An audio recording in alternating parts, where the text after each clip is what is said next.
Steve.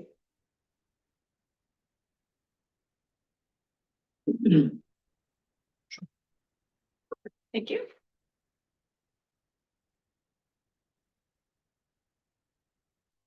Good afternoon and welcome to the June Crop Production and WASDE briefing.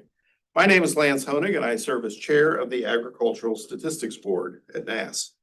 This briefing is for the Secretary of Agriculture and other policymakers at USDA to better understand the content and context of today's reports. We're very pleased to have Brooke Appleton, USDA's Deputy Undersecretary for Farm Production and Conservation, joining us today.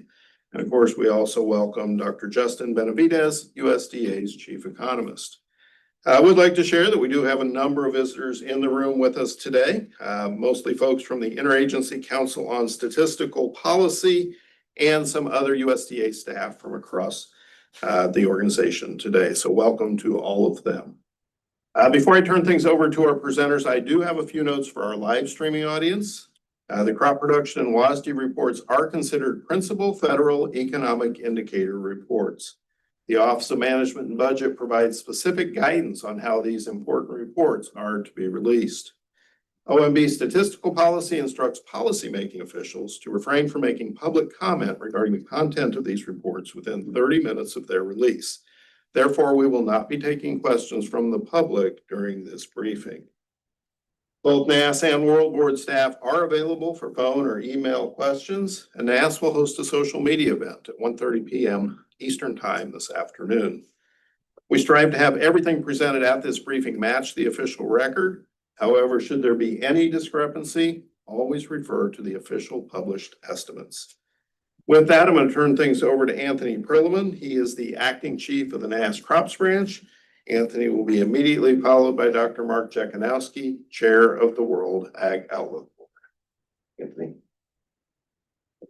All right, thank you, Lance, and good afternoon. I too want to welcome those who have joined us here in the room today, as well as those who have joined the live stream. Now, today we'll be covering several items, including winter wheat, hops, cherries, and we'll finish with the maple syrup. All right, before we get to the numbers in today's report, let's first look at some of the data sources that we use to establish the estimates. Now, for winter wheat, we conducted our June Ag Yield Survey, which is an operator-reported survey. The sample size was nearly 2,300 this month, with data collection occurring between May 29th and June 7th. Now, for this survey, we asked producers to report their expected yield for winter wheat as of June 1st. Now, we also conducted our winter wheat objective yield survey. Now, for this survey, instead of surveying farmers, we survey winter wheat fields. We send trained enumerators into the fields to make plant and head counts, and they go back to these same fields each month throughout the growing season to continue making counts. And as the crop matures, heads are clipped and sent to the NASS objective yield lab for analysis. Now, data collection for this survey occurred between May 25th and June 1st. And then the sample size for June was 975 across the 10-state region. But as a reminder, we use a phased approach and enumerate more samples as the crop develops across the winter wheat growing region. This month, we conducted conducted a full sample in 7 of the program states and half the samples in Colorado, Montana, and Washington. Next month, we'll enumerate all samples in all 10 states, which will bring the overall sample size to 1,155. Now, this map shows how those ag yield samples we discussed on the previous slide are distributed across the U.S. As you can see, the larger sample sizes represented by the darker shade of orange are in the nation's major winter wheat producing states. Now, on this slide, we are showing the percent of usable responses collected each day during the data collection window for the June Ag Yield Survey, and how 2026, which is represented by those orange bars, compares with the previous 2 years. Now, as you can see, data collection this year was very similar to what we saw in both 2025 and 2024.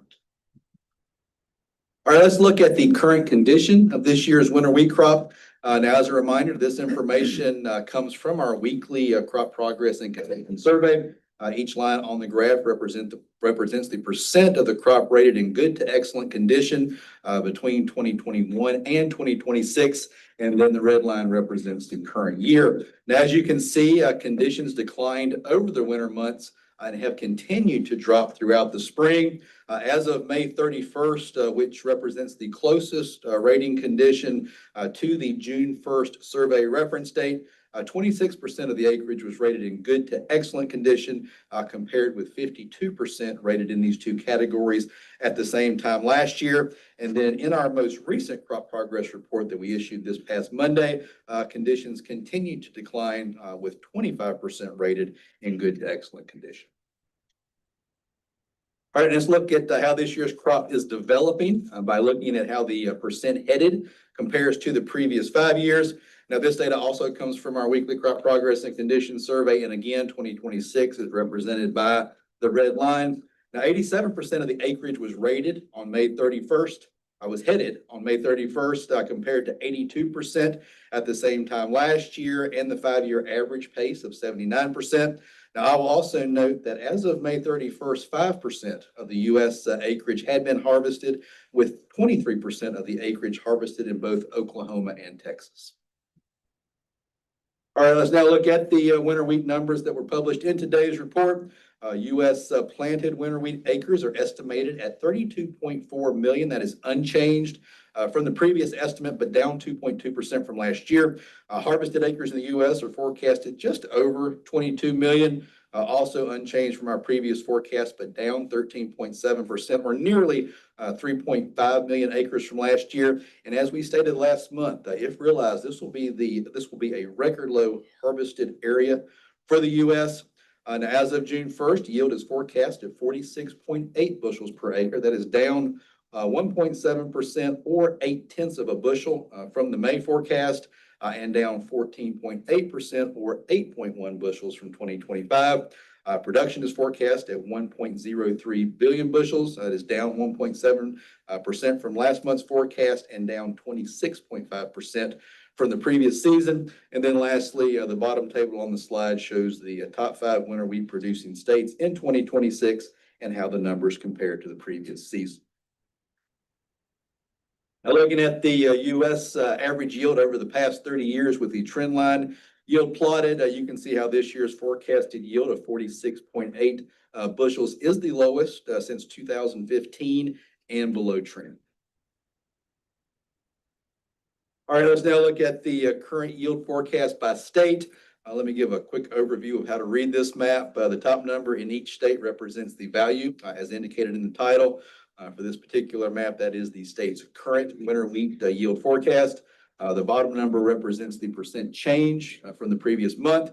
States colored in blue are showing an increase from the previous month, whereas the states colored in red are showing a decrease. And then the darker the shade, the greater the percent change. Any states colored gray are unchanged from the May forecast. And then lastly, if you see a pound sign beside the top number, that represents a record high for that state, whereas an ampersand represents a record low. So looking across the country, you will see increases in parts of the Ohio Valley, Delta, Southern Plains, and some of the western states, while all other areas are down or unchanged from May. And then we are estimating one record high yield this year, and that is for the state of Michigan. All right, this map is similar to the one we just looked at, but now we are comparing the current yield forecast to the previous year by state. And as you can see, the majority of the states are down from last year, and many are down substantially. All right, looking at production over the last 10 years, you can see how this year's forecasted production of 1.03 billion bushels compares to the previous 9 seasons. If realized, this year's production would be the lowest in the U.S. since 1965. All right, the next 2 slides provide some information from our winter wheat objective yield survey that was mentioned earlier. Now, this first slide shows the percent of samples that have been processed in the NASS objective yield lab so far this season. That means they were mature enough to be harvested and sent to the lab for analysis. Now, as this chart indicates, 29% of the samples have been processed by the lab so far. This is ahead of the 8% processed last June, and it's the highest percent processed for June compared to the previous 5 years on this particular graphic. And then as you can see, historically, we see a large increase next month as more of the crop reaches maturity. Now, this chart is showing some additional data from our objective yield survey. The vertical blue bar represents the number of heads per square foot as measured by the survey. And then the red dot represents the yield forecast for the 10-state region that we conduct the objective yield survey in. And as you can see in the graphic, the June 2026 heads per square foot at 40.5 is below the previous 2 years, but more in line with what we saw in 2022 and 2023. All right, breaking down winter wheat production by class, starting with hard red winter at nearly 497 million bushels. That is down 3.5% from the May forecast and down 38.2% from last season. Now, if realized, this will be the lowest hard red winter wheat production since 1957. Soft red at 300 million bushels is down 0.2% from last month and down 15% from last year. And then lastly, a white winter at nearly 233 million bushels is up 0.3% from the May forecast, but down 4.8% from 2025. All right, let's now look at how today's NASS production forecast compares to pre-report industry expectations.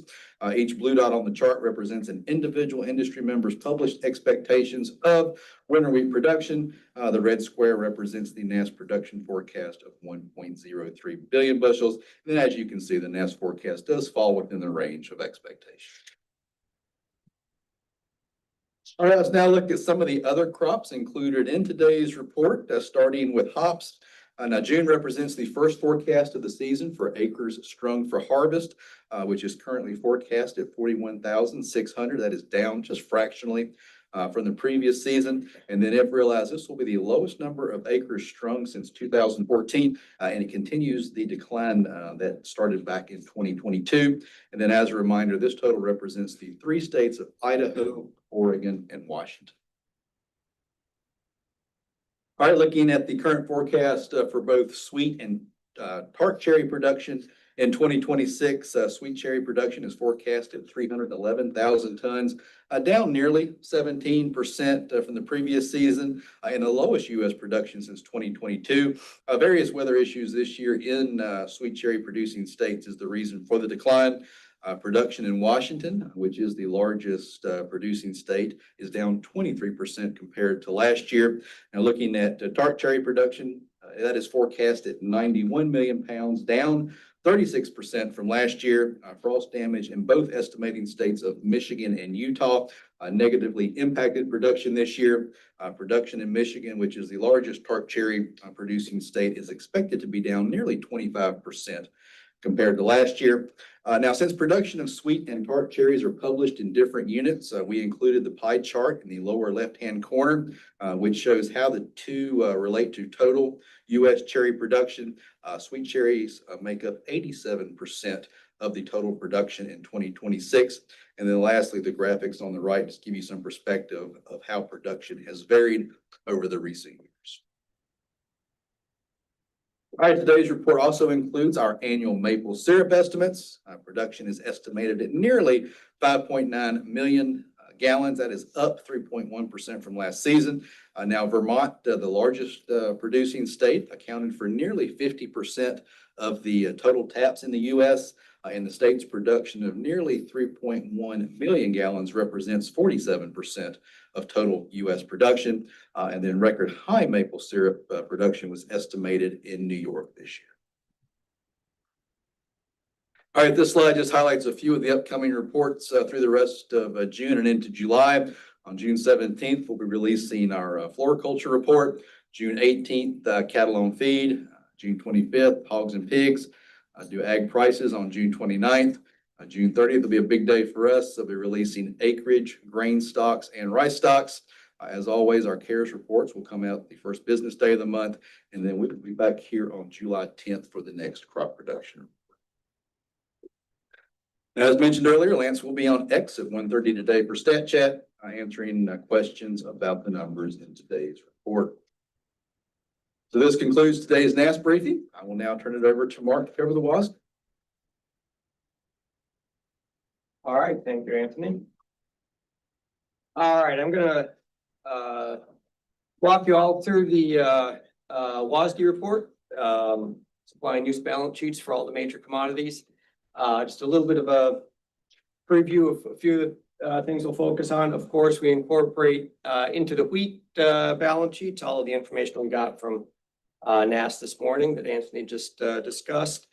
We're also going to be talking a little bit about wheat production in the Black Sea region, and then we'll do a short presentation as well on the EU rapeseed crop. So let's go ahead and get started, starting with global wheat production. Changes this month. Global production up 1 million tons, but still down from last year's record large production. The increase this month driven largely by increases in the Black Sea area, especially Russia and Ukraine, partially offset by lower production in Australia. That's ABARE's estimate.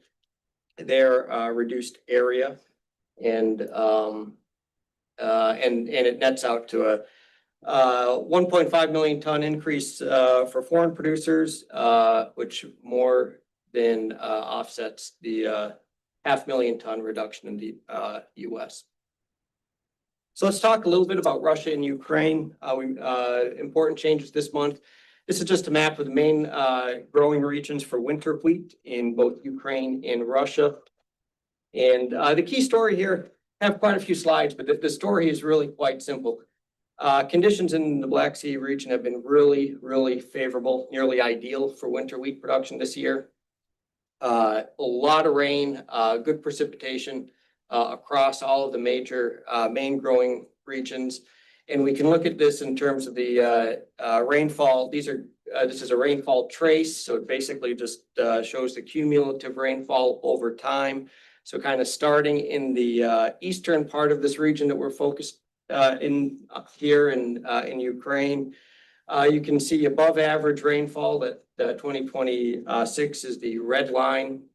So above average rainfall, better than last year. And then as we go further east, that pattern continues way above average into Russia, and then further east into Russia as well. Very good precipitation.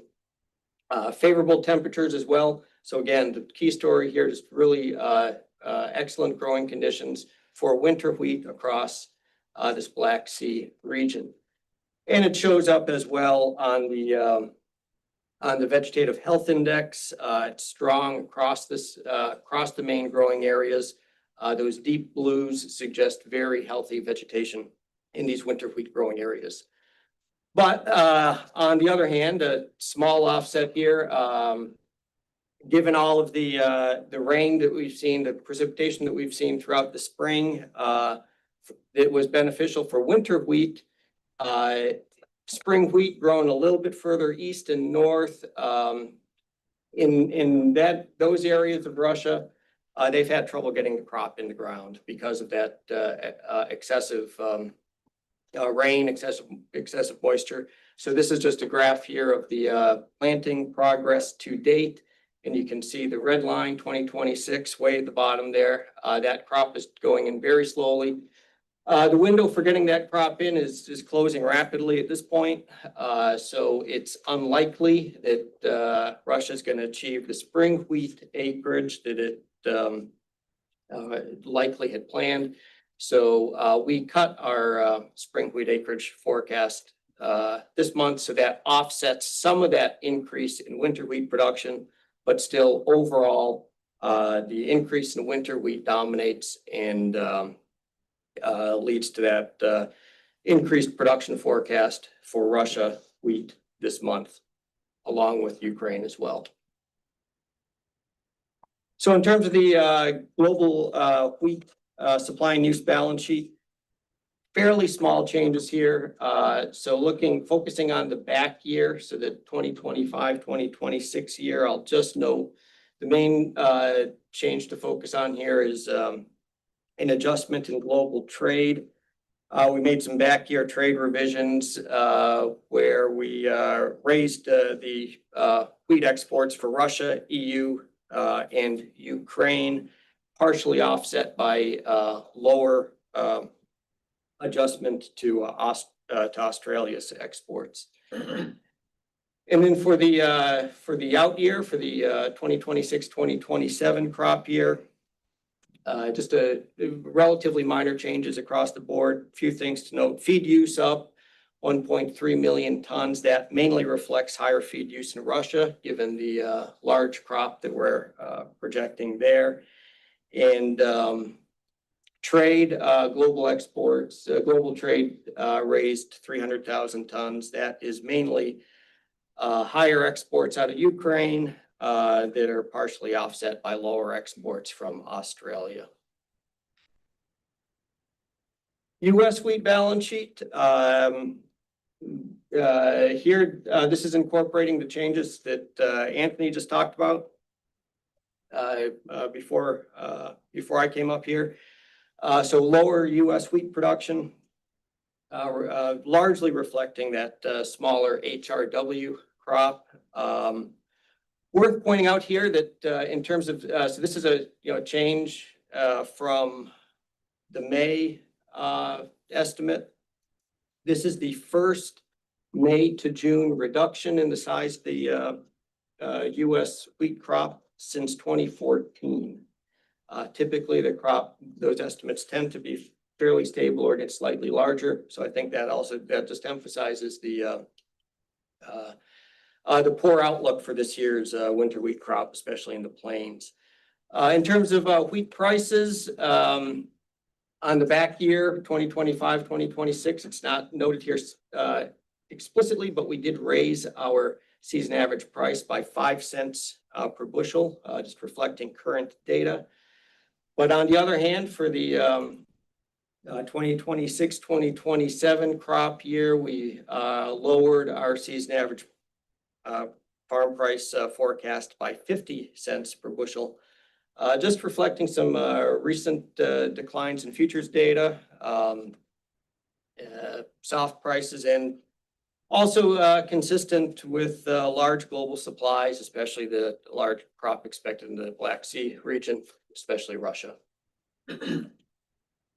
So here, just a quick chart here showing the May to June wheat adjustment,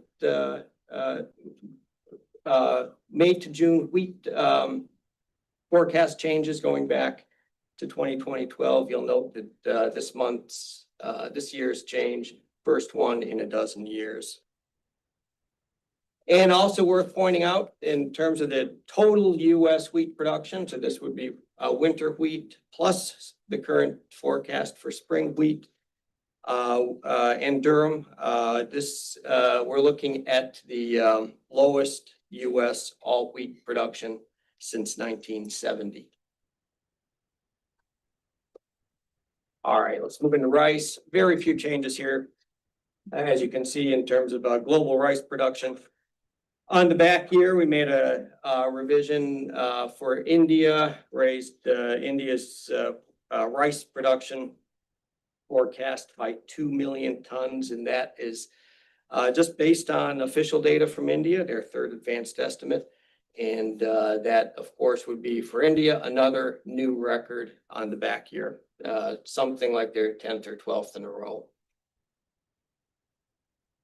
With few changes on the in global rice production, the adjustments to the global balance sheet are also fairly modest this month.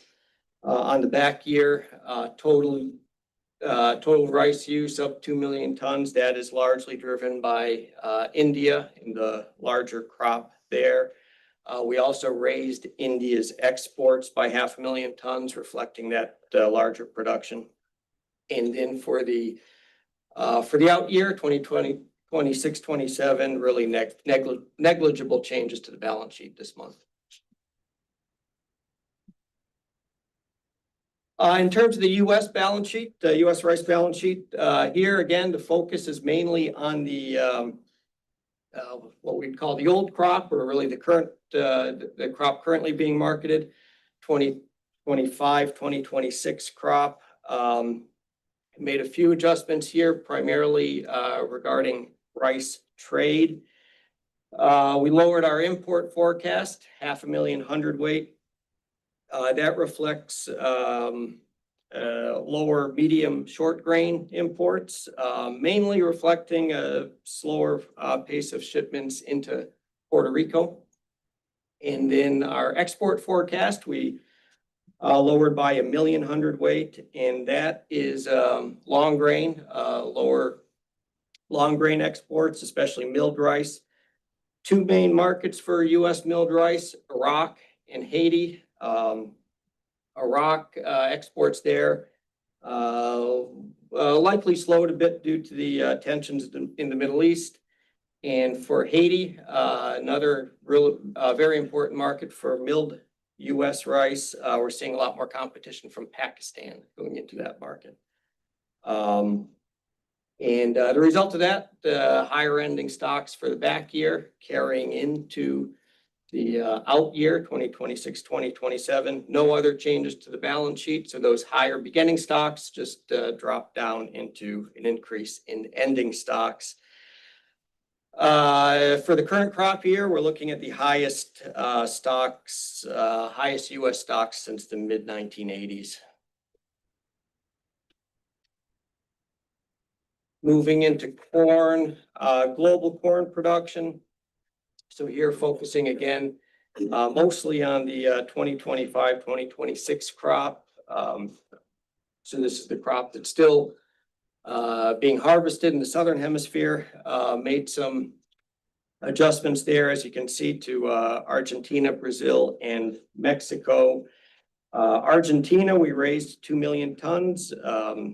That's both an increase in area and yield based on data from their ag ministry.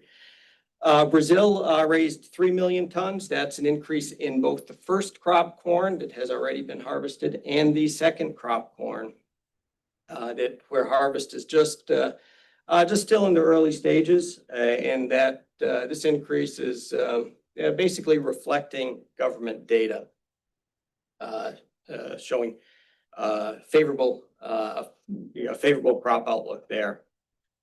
Mexico, on the other hand, 700,000 ton reduction. That is for Mexico's winter crop, lower yields. Harvest is just beginning, but it has been relatively dry and impacting the yield outlook there.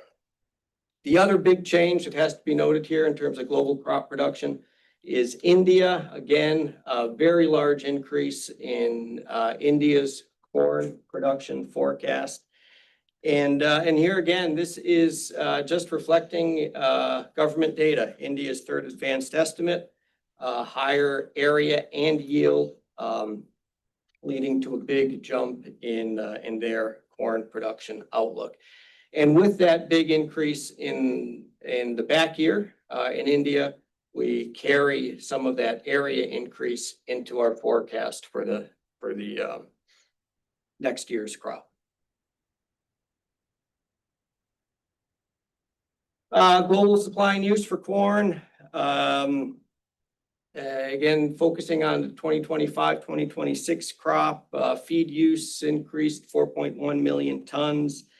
That is driven largely by India, given the much larger crop there, and also higher feed use in Brazil and Argentina, reflecting larger crops there as well.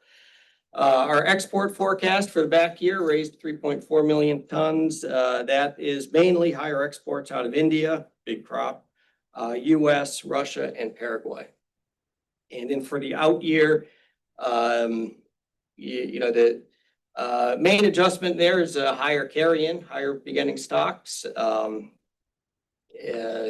and largely driven by that larger India crop, as well as higher output from Argentina and Brazil. Feed use on the out year increased 3.3 million tons. Also, again, India, higher feed use expected there, given the larger crop expectations. And also increased feed use for several key corn importers, and including Mexico, Egypt, and the Philippines. Ending stocks for the out year raised 3.7 million tons. And again, getting tired of saying it, that's largely India, but also higher stocks in Argentina as well. So the US corn balance sheet, again, focused heavily on the crop year that's currently being marketed, 2025, 2026, truing up to more recent data. Relatively small adjustments overall. Corn use for ethanol lowered to 25 million bushels, small adjustment. Again, no big story there, just truing up to more recent data sources. Exports continue very strong pace there. Record exports above 3.3 billion bushels. And that strength continues. And we raised that forecast again this month by 25 million bushels. And given those use changes, we end up with a small change in ending stocks up 3 million bushels, which carries into the new crop year. Raising beginning stocks 3 million bushels, no other changes to that balance sheet. So that just drops down into our ending stocks forecast for the out year. No changes to our season average price forecasts for corn this month. All right, moving into soybeans. Pretty small changes this month overall in terms of global soybean production. On the back year, 2025, 2026, we raised Argentina's production forecast by 2 million tons. That's based on Ministry of Ag data. That crop at this point, harvest there is about 96% complete. Partially offsetting that is but not listed on the country list here was a small reduction in Uruguay's production forecast. And then for the out year, that small 200,000 ton reduction, also not listed here in terms of countries, that was a reduction in Russia's soybean production forecast. So now we're going to take a small diversion here into EU rapeseed. And rapeseed, as you know, it's a competing oilseed. So the EU is a major producer. So what happens in the global rapeseed market can have important implications for global oilseed supply and ultimately the demand and prices for US soybeans. So it's a market that's worth paying some attention to. This map just gives a broad overview of where within Europe rapeseed production is concentrated. Pretty broadly produced across the region, as you can see. And it's been a little bit of a tricky year for rapeseed, for forecasting rapeseed production in Europe this year. We started out spring in April. It was alarmingly dry, very dry across most of the key production regions. So that raised some early concerns. By May, we started to see some pretty important improvement in rainfall activity across this region. Still some lingering dryness up here in the northeastern parts of the EU, but importantly, much better conditions in France and into Germany, which are really the two of the leading producers of rapeseed producers in Europe. Also, just worth noting that the last week of May was very hot. That tends to not be favorable for rapeseed production, but that heat wave was both preceded and followed by rain, which likely mitigated some of those adverse effects. Vegetative health across the region looked pretty good in May, following those timely following that timely rainfall across the area. And then it slipped a bit in June, given the some of the short-term dryness and heat that was experienced. So again, a tricky year overall, but based on our analysis across the entire region, kind of going country by country, the result for this month was a very modest reduction in our EU, our Europe rapeseed production forecast. Small reduction in France, partially, offset by a little bit of an increase in Germany. Worth noting that France and Germany combine to account for about 40% of Europe's rapeseed production. And the conditions were very good down in this area of the country, close to that Black Sea. Similarly favorable conditions that, like I just talked about, for wheat throughout that region. So various offsets, but overall, just a small reduction in our rapeseed production forecast for Europe this month. So now back to soybeans, global soybean supply and use. Our beginning stocks forecast raised this month 400,000 tons, just reflecting a little bit higher production in the back year.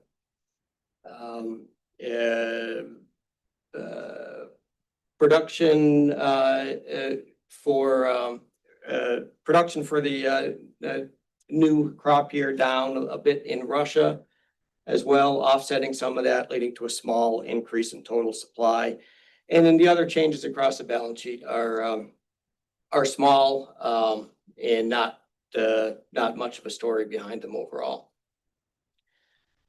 So let's go into the U.S. balance sheet here. Changes also relatively minor on the back year. So this is again the crop that's currently being marketed. A couple changes: raised our crush forecast 20 million bushels. That is reflecting strong domestic soybean meal consumption, as well as strong U.S. meal exports. So that's supporting the soybean crush industry in the U.S. On the other hand, our export forecast, we lowered by the same amount, 20 million bushels, and that largely just reflects a revision in data revision, census trade data revision for the first 4 months of the marketing year, so September through December. Catching up with those revisions led us to reduce that export forecast modestly, and no change to our out year domestic soybean balance sheet. Cotton, can go through this pretty quick. Again, not many changes here, just a small change on the back here to Argentina's cotton production forecast. That's an area increase based on data from the Ministry of Agriculture in Argentina. Global cotton balance sheet, again here, not a lot to talk about. I will just note on the 2025-2026 crop year, our trade forecast was raised 600,000 bales, and that reflects higher increased export forecasts for both the U.S. and Brazil. And that carries through then into a little bit higher beginning stock, or a little bit lower beginning stocks into the 2026-2027 crop year, and again, negligible changes on the rest of the balance sheet. So for the U.S. cotton balance sheet, here again, the important changes are in the current crop year, the back year. Small adjustment to mill use combined with an increase in our export forecast based on the pace of those export sales. And then a little bit of an adjustment to our unaccounted balancing factor there leads to 200,000 bale reduction in the ending stocks forecast for the current marketing year, which means similar reduction in the carry-in for the new marketing year. No other changes to the balance sheet, and just taken out of our ending stocks forecast for the new crop year. And again, no changes to our season average price forecasts for cotton this month. Sugar, few things to note here on the back here, really small adjustments, just truing up the recent information from the processor reporting on kind of the final stages of the sugar campaign for the current marketing year. But for the out year, 2026, 2027, we made some fairly important changes to our sugar production outlook. Beet production, we raised 217,000 short tons. And this is a forecast, and basically this is driven by the fact that sugar beet planting has proceeded quickly this year. A large proportion of that crop got in before mid-May. Typically, quick planting, crop getting in before mid-May is associated with higher yields. So that is driving that higher beet production forecast. Cane sugar production forecast also raised this month, 37,000 short tons. That is an increase in our forecast for Florida, mainly reflecting processor reassessments of the impact of the freeze that was in February. Maybe not quite as severe as originally expected or believed to be. So with that, no other changes, no changes to our import forecast or export forecasts this month. So total supplies are up 238,000 short tons. Domestic deliveries we raised this month as well, up 126,000 short tons. That is mainly higher direct consumption imports. But with those higher domestic deliveries, that doesn't quite offset that higher supply. So ending stocks were raised this month, 112,000 short tons, leaving us with a 14.3% stocks to use ratio. And for Mexico, again, we'll talk just real quickly about Mexico. Of course, this month is the Mexican balance sheet has no direct implications for U.S. supplies. Most of the changes here in these balance sheets reflect information from FAS Post. A little bit higher ending stocks from the back year, carrying into larger beginning stocks for the out year in Mexico. Higher production as well, reflecting generally improving sugarcane conditions there. And with that higher production, we're expecting increased exports from Mexico, not to the U.S., since that Mexico's exports to the U.S. have already been set, but this increase in exports here is all to third countries, and just a small reduction in Mexico's ending stocks forecast. All right, now let's shift gears a bit here and moving out of crops and into livestock. Couple changes here to note, starting with beef. Beef production forecast lowered this month for 2026. Again, just based on current data, we're seeing a slow slaughter pace and expecting that to carry into the third quarter. Partially offset by higher weights, but the net impact is still lower beef production overall. Now, looking into 2027 for beef, given the slower slaughter rate that we're currently seeing, we expect that to increase fed cattle supplies into next year and resulting in a increase in beef production into 2027. Pork production, on the other hand, for 2026, virtually no change, basically some offsets there.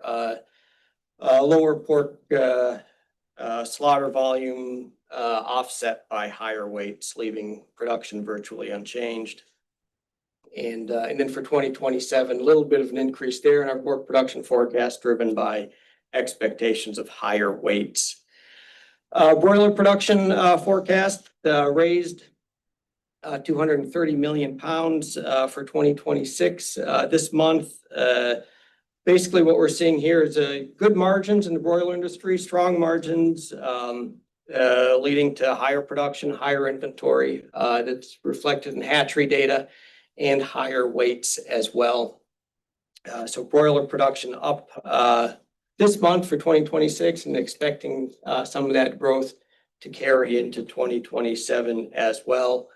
And virtually no change to our turkey production forecast. In terms of prices, steer prices for 2026 raised a bit, 50 cents per hundredweight. That's again just reflecting recent price data.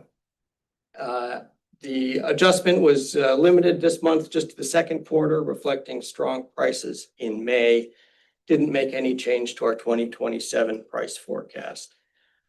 Hogs, on the other hand, prices adjusted lower for both 2026 and 2027.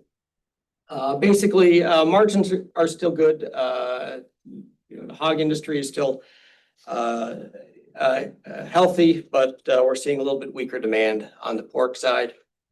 That's putting a little bit of pressure on the hog market, or at least limiting the extent to which hog prices are rising.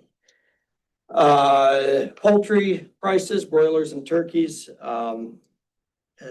just truing up to recent data for 2026. So a small reduction in our broiler price forecast and an increase in our turkey price forecast.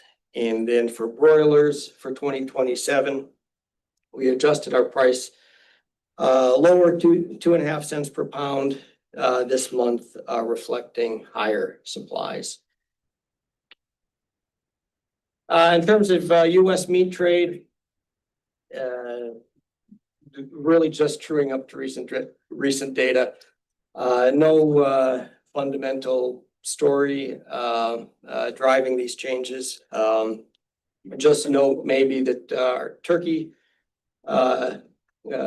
export forecast we lowered 15 million pounds, and that is consistent with the higher prices that we've been seeing for U.S. turkey.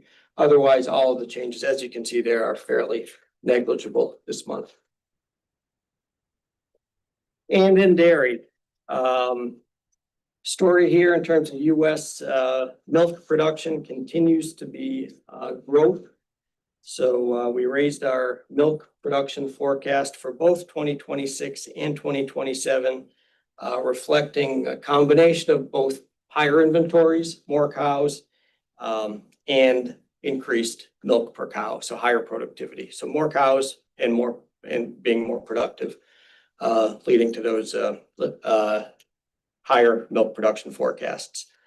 In terms of trade, dairy product trade, changes this month are relatively small. The basic story remains the same, and story I've noted for the past several months now. Butter and cheese exports are strong. We're competitive in those markets, and that is supporting, in particular, fat basis export forecasts for both 26 and 2027. Skim solid basis exports, on the other hand, especially going into 2027, we're a little bit less competitive in the dry markets, especially given the high prices for non-fat dry milk. And speaking of prices, our changes we made to prices this month, again, mostly fairly modest. The main one that stands out here is our adjustment in our non-fat dry milk price for 2026. It looks like a big reduction, but it's important to point out that that's a reduction from very high levels. Non-fat dry milk prices spiked above $2 per pound in mid-May. They've been adjusting a bit lower in recent weeks, but they remain historically high.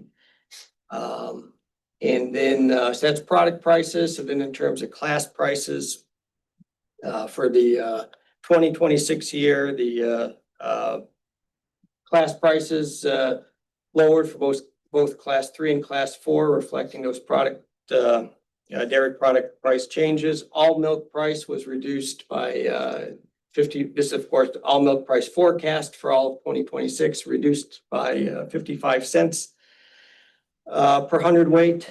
And then for the out year, for next year, 2027 calendar year, just a very small reduction in the all milk price forecast of 5 cents per pound, and no changes to our class 3 and class 4 prices. Class 3 in particular, we have an offset between lower cheese prices and higher whey prices, leaving that price unchanged, and nothing happening with the class 4 price. So I'm going to wrap it up there and open it up to questions. Thank you all for attending. I hope you found this useful and interesting. And for those online, thank you for attending as well. We will see you back here on July 10th.